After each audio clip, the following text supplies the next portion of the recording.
రంగారెడ్డి జిల్లా పాలమాకుల గురుకుల పాఠశాలను శనివారం బీఆర్ఎస్ ఎమ్మెల్యేలు సబితా ఇంద్రారెడ్డి హరీష్ రావులు సందర్శించారు. అయితే పాలమాకుల గురుకుల విద్యార్థులు వారితో తమ బాధలు చెప్పుకుని బోరున విలపించారు.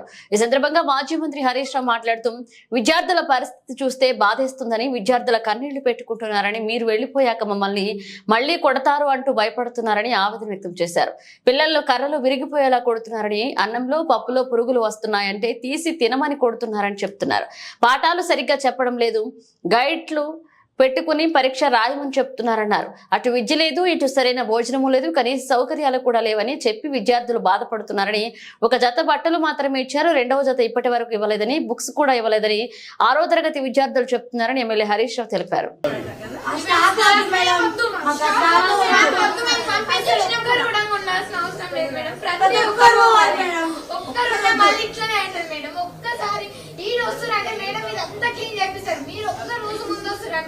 ఈ రోజు మాతో ఊడిపించి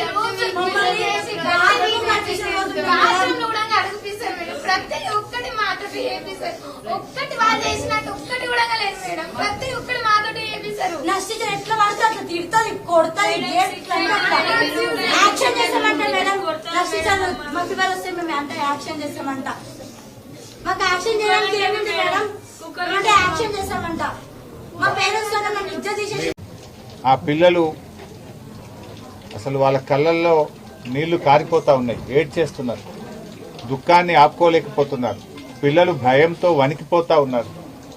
మళ్ళీ మీరు పోయిన తర్వాత మమ్మల్ని కొడతారేమో, మమ్మల్ని ఇప్పటికే విపరీతంగా మరి కర్రలు విరిగిపోయేటట్టు కొడుతున్నారని చెప్పి పిల్లలు ఏడ్చుకుంటూ ఈరోజు చెప్పడం జరిగింది.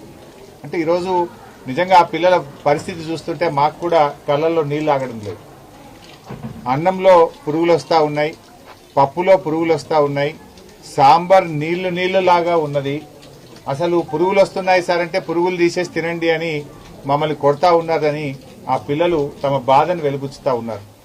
పాఠాలు సరిగా చెప్పడం లేదు, అందరూ గైడ్లు పెట్టుకొని పరీక్ష రాయమంటున్నారు. అటు విద్య లేదు, ఇటు భోజనము లేదు, కనీస సౌకర్యాలు కూడా లేవని చెప్పి పిల్లలు చాలా బాధపడతా ఉన్నారు.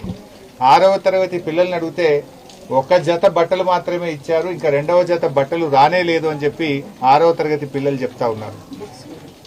బుక్స్ కూడా పార్ట్ 1 పార్ట్ 2లో ఒకరికి పార్ట్ 1 ఇచ్చి ఇంకొకరికి పార్ట్ 2 ఇచ్చి ఇద్దరు కలిపి చదువుకోండి అంటున్నారు. పూర్తిగా పుస్తకాలు కూడా పిల్లలకు అందినటువంటి పరిస్థితి లేదు. బట్టలు రావు, పుస్తకాలు రావు, కడుపు నిండా భోజనం పెట్టే పరిస్థితి లేదు.